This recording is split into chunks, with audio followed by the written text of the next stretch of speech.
I was raised a practicing Catholic, and it's the one thing about my childhood I'm most grateful for.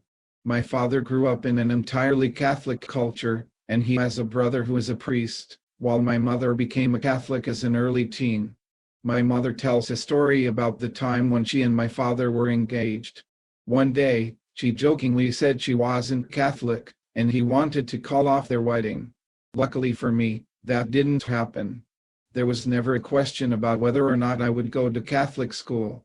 My mother sent my father to St. Matthias School in Huntington Park every day until they took me. I became an altar server for the Latin Mass. I was allowed to choose between 3 Salesian high schools. Salesian in East LA, St. Don Bosco in Bellflower, or Don Bosco Technical Institute in Rosemead. I chose the latter, and I'll share my reasons, and the lessons learned there, in a future reflection. It's common these days for parents to say, "I'll let my children decide what they believe." After teaching high school for over 40 years, and seeing several studies, I know this doesn't work.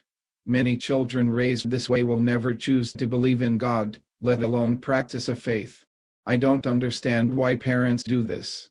If the purpose of life is being united with God forever in heaven, why leave this most important thing to chance?